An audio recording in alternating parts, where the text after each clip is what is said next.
ڈاکوؤں کا سردار۔ یہ پرانے زمانے کی بات ہے کہ ایک دفعہ ایک قافلہ ایک ملک سے دوسرے ملک جا رہا تھا۔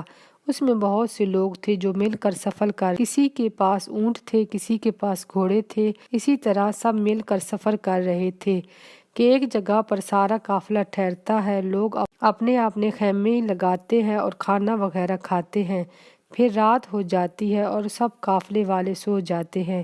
اس قافلے میں ایک لڑکا بھی ہوتا ہے جس کا نام عادل ہوتا ہے۔ یہ لڑکا بھی اسی قافلے میں سفر کر رہا ہوتا ہے۔ پھر رات کو لوگوں کی آوازیں آتی ہیں تو عادل بھی اٹھ کر بیٹھ جاتا ہے۔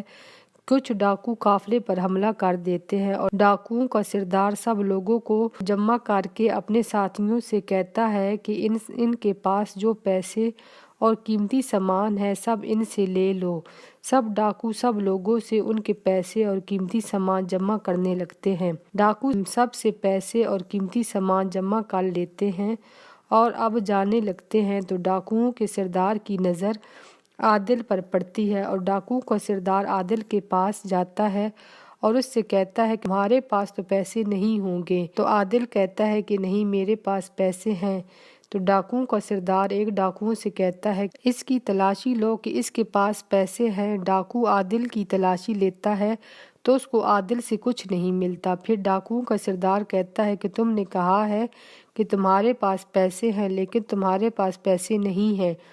پھر عادل کہتا ہے کہ میرے پاس پیسے ہیں، میرے پیسے میری ماں نے میرے کپڑوں میں سلائی کر دیے تھے۔ پھر ڈاکوؤں کا سردار خود دیکھتا ہے تو واقعی ہی عادل کے کپڑوں میں پیسے تھے۔ تو ڈاکوؤں کا سردار بہت حیران ہوتا ہے اور عادل سے کہتا ہے کہ تم نے سچ کیوں بولا؟ تم ہم سے جھوٹ بھی تو بول سکتے تھے۔ تو عادل کہتا ہے کہ میری ماں نے کہا ہے کہ ہمیشہ سچ بولو، کبھی بھی جھوٹ نہیں بولنا، کیونکہ اللہ تعالیٰ ہر وقت تم کو دیکھتا ہے اور میں ہمیشہ اپنی ماں کی بات مانتا ہوں۔ ڈاکوؤں کے سردار نے جب عادل سے یہ سنا تو اس کے دل میں اس بات کا بہت اثر ہوا کہ اللہ تعالیٰ ہر وقت دیکھتا ہے۔